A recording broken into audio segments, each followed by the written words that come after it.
Pretzel, é primeiramente um prazer estar falando aqui com vocês, a gente está sempre à disposição da imprensa, dos amigos da imprensa, e nós estamos, na verdade, desfrutando de um longo processo que o Fortaleza vem passando, né? Já há 7 anos, mais ou menos, que essa mesma gestão, mesmo grupo de diretores está à frente do clube, e nós apostamos muito na continuidade de ideias de gestão, não só dentro do campo, mas também fora do campo, né? E o Marcelo, que o grande presidente que vinha conduzindo tudo isso, agora é CEO da SAF de Fortaleza, a gente está dando sequência no trabalho da presidência, mas os trabalhos são os mesmos. Eu era diretor de futebol dele desde 2021, me tornei agora presidente. As peças mexem de lugar ali, mas a convicção, né, os fundamentos, os princípios de gestão são os mesmos. Então a gente está com muita serenidade vendo esse momento, com muita alegria, né, que é um momento de reconhecimento do nosso trabalho, mas sabendo que é apenas o início, né, do que a gente tem para o Fortaleza, do que a gente quer construir por esse clube e do orgulho que a gente quer dar para o nosso torcedor.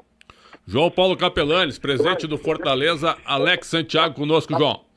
Ô, presidente, um abraço para o senhor, parabéns pelo trabalho, simplesmente fantástica a campanha, não só dessa temporada, mas das últimas também. Eu queria, antes da gente falar um pouquinho mais sobre campanha, expectativa, projeção dentro de Campeonato Brasileiro, Sul-Americano e por aí vai, em relação a mais um feito histórico que vocês protagonizaram diante do Rosário Central. Uma classificação para a próxima fase de virada, na raça, com apoio da torcida que lota sempre o estádio. Mas me chama muita atenção, presidente, 2 situações que eu queria abordar esse tema com o senhor. Primeiro, as torcidas adversárias, infelizmente em competições continentais, protagonizando cenas absurdas de racismo, de violência, de quebra-quebra.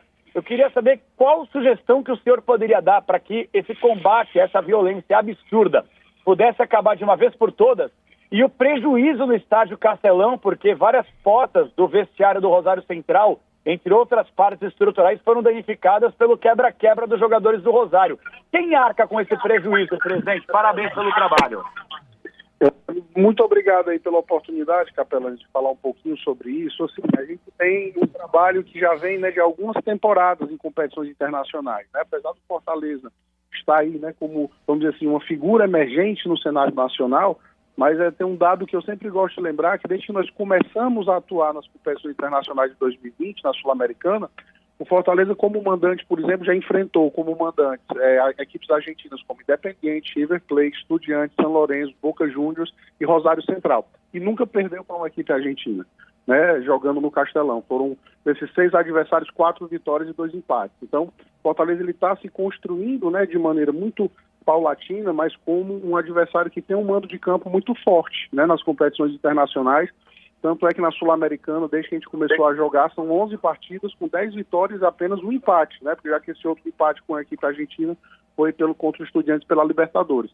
Mas o Fortaleza está construindo, né, essa força de mando de campo, isso é muito importante para a gente. Nós temos aqui o calor de Fortaleza que nos ajuda, a presença do torcedor, e o que nós vimos aí contra o Rosário Central, né, ali no final, a gente lamenta muito, né, porque foi até um confronto que aconteceu dentro de uma certa normalidade, apesar da catimba, né, que sempre acontece quando tem confrontos Brasil e Argentina, mas ali no final do jogo ali houve um pequeno estresse, né, ali na área interna ali da zona mista do clube, e aconteceu aquela cena ali lamentável. A gente também lamenta por situações que são recorrentes na Conmebol de racismo.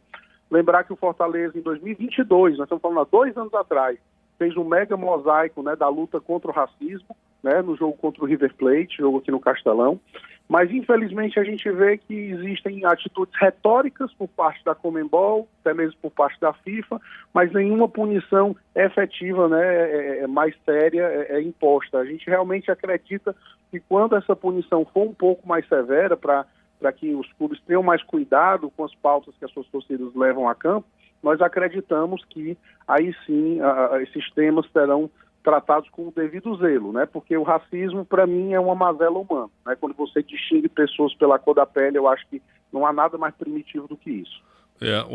Até, né, durante a semana, o Diário Olé chegou a publicar um vídeo no Twitter reclamando da polícia brasileira, porque deu problema com o São Lourenço no jogo contra o Galo e deu problema com a torcida do Nacional do Uruguai contra o São Paulo aqui na última quinta-feira.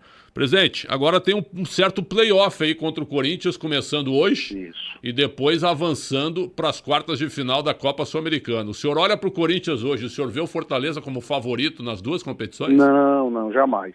A gente sabe da grandeza do Corinthians, o Corinthians é um gigante do futebol brasileiro.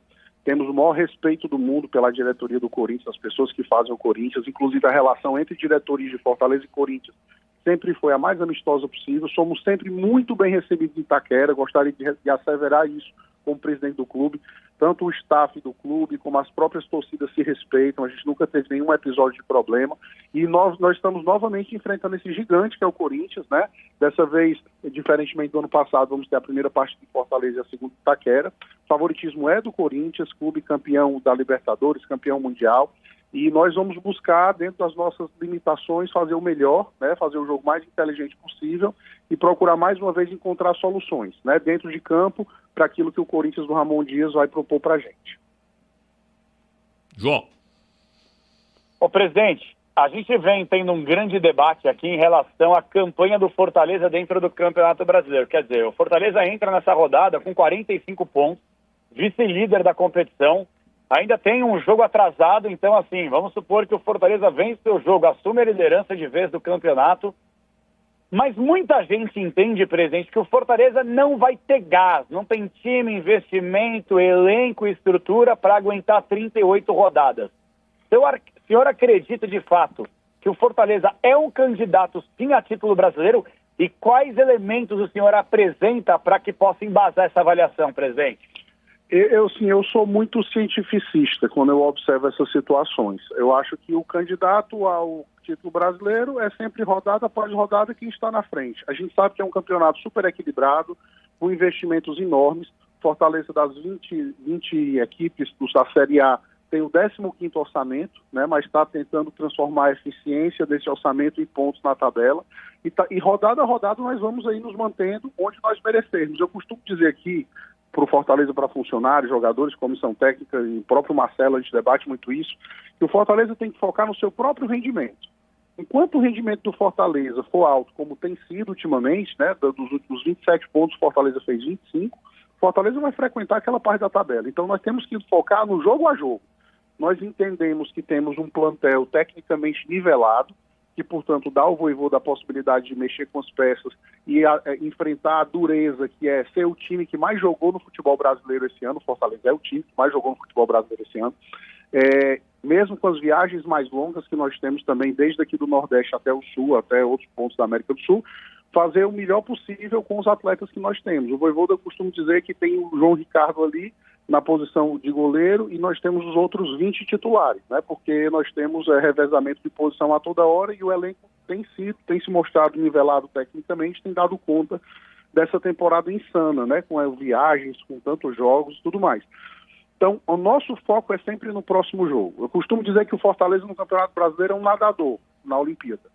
Quando o nadador está disputando 100 metros livres ou 50 metros livres, ele não fica olhando para os lados, para os adversários, não. Ele foca no seu rendimento, ele dá o seu melhor, bate, depois olha para ver o que aquilo ele mereceu ao final daquela prova. Então, o Fortaleza é esse nadador. Nós vamos no jogo a jogo. Para nós não existem 38 rodadas no Brasileiro. Para nós existe o Corinthians domingo aqui no Castelão.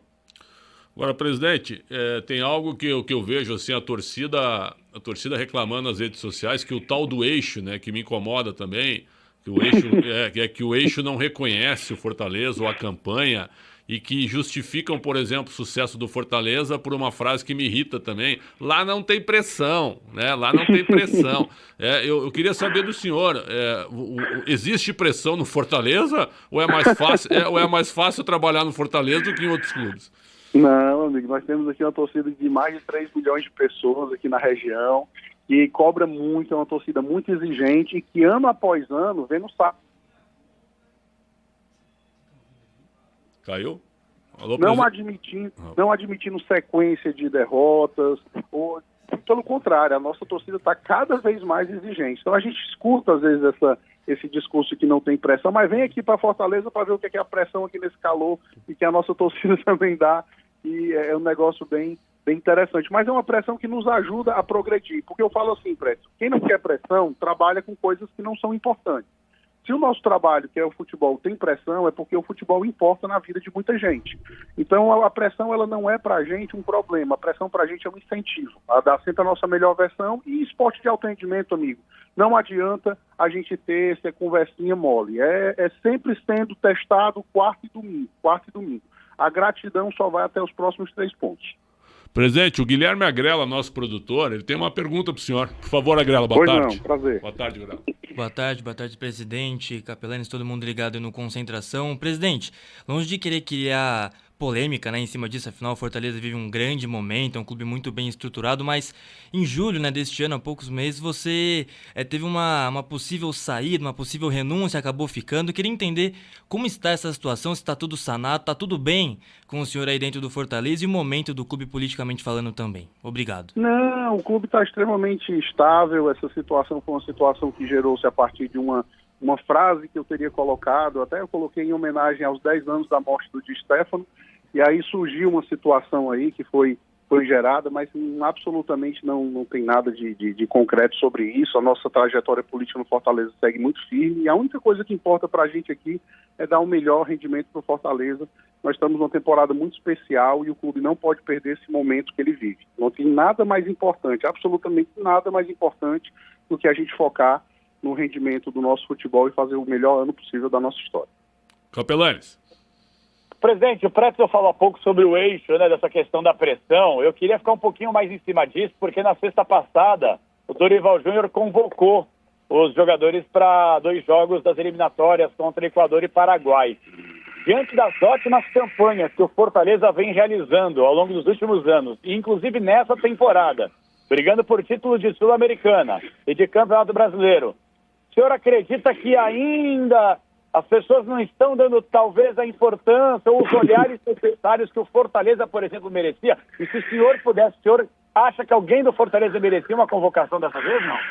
Eu, assim, volto a dizer o critério cientificista que eu falei. Nós temos aí números, né, SofaScore, avaliações partida após partida de números de desempenho de cada um dos atletas. Eu acho que o João Ricardo está fazendo um grande campeonato brasileiro, nosso goleiro, né? Outras peças nossas também estão fazendo campanhas bastante regulares, né? Como, por exemplo, o Pochettino, nosso meia, o Lucero, que é um dos artilheiros do campeonato. Esses 2 são argentinos, portanto não poderiam ser convocados, mas eu vejo assim, eu vejo que existe merecimento.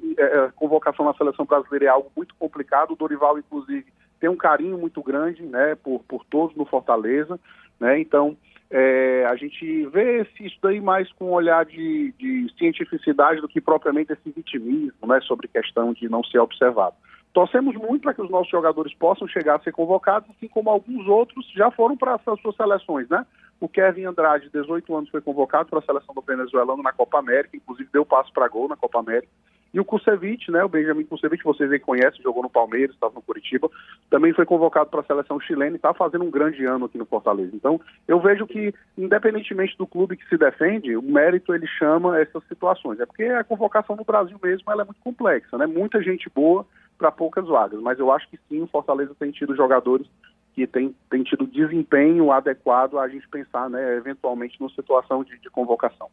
Bom, presidente, a gente já libera o senhor que tem jogo daqui a pouco, mas eu queria saber do senhor por que todo mundo quer contratar o Vojvoda agora. Você já tem uma data para perder, me permita, mas é que tá todo mundo... Agora, o Vojvoda não fica mais no Fortaleza. Já encerrou um ciclo no Fortaleza, não vai aguentar mais um ano no Fortaleza, porque precisa de novos desafios. Isso é o que a opinião pública diz, não a gente, né? Vocês estão prontos para perder o Vojvoda ou ele fica mais um ano ou mais 2, não sei. A gente vê com muita naturalidade, eu pelo menos, né, vejo com muita naturalidade esse assédio, porque é a lei do mercado. O mercado procura qualidade, né? Então o Vojvoda vem fazendo um trabalho já na 4ª temporada dentro do Fortaleza, um projeto dele muito sólido, um cara que entendeu qual é o momento do Fortaleza de evolução, que entendeu de onde nós viemos, para onde nós queremos ir e qual é exatamente a importância dele nesse papel de evolução. E abraçou isso. O Vojvoda hoje, além de um treinador, é um torcedor do Fortaleza. Eu posso dizer de uma maneira muito clara. E a gente tem a certeza de que esse trabalho é um trabalho que segue sim, porque ele sabe que se ele quer evoluir na carreira, o Fortaleza também quer crescer como clube. E a gente está dando mostras de que pode se fazer mais, né? Ano após ano a gente vem mostrando um rendimento crescente. E isso é muito importante para convencer o nosso treinador, não só do ponto de vista argumentativo, mas prático, de que o Fortaleza pode mais, né? E eu sinceramente acredito muito, até porque a minha relação com ele é muito próxima, né? Eu fui o diretor de futebol que estava à época na chegada dele aqui no Fortaleza, e acredito muito no Vojvoda nessa sequência de trabalho. Tem mais aí 1 ano e meio de contrato aqui com o Fortaleza, e nós sabemos que nós temos muito ainda a construir com ele aqui. João, para terminar com o presidente, sempre agradecendo, João. Vamos lá, presidente. Um prazer falar com o senhor, que a gente possa cada vez mais ficar mais próximo do futebol nordestino e trazer a devida atenção para vocês. Presidente, eu queria que o senhor, usando a transparência, falasse, porque é algo impactante, né? A gente sabe que o senhor, assim como o Fortaleza, não tem aquele investimento que os clubes do eixo, Rio, São Paulo, têm. Qual é a folha salarial hoje do Fortaleza e qual é a previsão de orçamento que vocês têm para essa temporada que está longe de acabar ainda, presidente? Nós temos hoje uma folha que ela está arredondada em 7 milhões, né, de reais por mês. Mais ou menos a folha do Fortaleza hoje é essa. E a dívida? O senhor pode atualizar a gente? Dívida absolutamente controlada. Para fins de futebol brasileiro, eu diria que é uma dívida inexistente, né? Hoje nós zeramos o nosso passivo trabalhista no clube, em termos de processos cíveis, né? Existem aí alguns processos, algumas situações que também estão sendo acompanhadas pelo nosso jurídico, mas nada ainda, né, em fase de efetiva constituição de débito. Então Fortaleza hoje é um clube sanado, é um clube que hoje não tem passivo trabalhista, é um clube extremamente saudável nas suas finanças. Só para tirar uma dúvida nesse fechamento, o Marcelo Paz, para mim, respeitando o senhor, é claro, é o melhor dirigente do futebol brasileiro. Eu também acho. Eu sou um discípulo do Marcelo, estou aqui tentando aprender e tentando dar uma sequência no trabalho dele junto com ele, porque o Marcelo segue à frente do trabalho aqui no Fortaleza. Que legal. Nós fazemos uma parceria muito legal. E o senhor tem medo de perdê-lo? Porque o Corinthians já tentou contratar. Pois é, quando ele sai a posição de CEO, ele se torna um agente de mercado, né? Como de fato bem asseverou aí o meu amigo Alexandre Pretzel. Mas nós temos como clube as convicções, né, e as ideias de como gerir o Fortaleza, que são independentes. O Marcelo, ele deixou toda essa marca aqui, vai seguir aqui no Fortaleza, porque ele não é apenas um CEO. Ele é, vamos dizer assim, o líder de todo esse projeto, né, que começou lá atrás. Então eu tenho certeza que não vai ser aquela relação mercadológica de chegou uma proposta, ele sai, não, sabe, Pretzel? Existe um sentimentalismo aqui que segura o Marcelo. Mas as ideias de gestão dele estão muito bem sólidas no clube, e o Fortaleza hoje é um clube que ele anda pelas suas próprias pernas, com certeza. Mas esse medo aí, esse receio de perder, eu não tenho. Muito bom. Presidente, uma honra entrevistá-lo, eu, João Paulo Capelanes, o Guilherme Agrela, a equipe do Concentração. Só o último palpite de nós três aqui. Quanto é que vai ser Fortaleza e Corinthians daqui a pouco? Eu aposto sempre no nosso futebol pragmático, buscando os 3 pontos. 1-0 para mim é uma linda vitória com 3 pontos na tabela. Que espetáculo. João, quanto é que vai ser, João? Olha, presidente, pode cravar. Eu sou leonino desde criança. Fortaleza 3-0, presidente! Nossa senhora, se for isso, balança a estrutura do Corinthians, está ameaçado de rebaixamento. Quanto é que vai ser, Guilherme Agrela? Fortaleza e Corinthians? 2-1 pro Leão do PC. Nossa senhora, todo mundo pessimista. Para mim vai ser 1-1. 1-1, Fortaleza e Corinthians. Eu queria só aproveitar essa oportunidade, Pretzel, para dizer que eu sou um fã do seu trabalho, acompanho sua pauta jornalística há muito tempo no esporte, também o Capelanes, agradecer também ao Guilherme pela oportunidade, dizer que aqui no clube a gente está sempre à disposição para o que vocês precisarem. Que honra e que nível, hein, presidente? É uma honra entrevistar o senhor. Muito obrigado por nos atender. Obrigado, grande Pretzel, uma honra para mim. Um abraço grande e bom trabalho para você.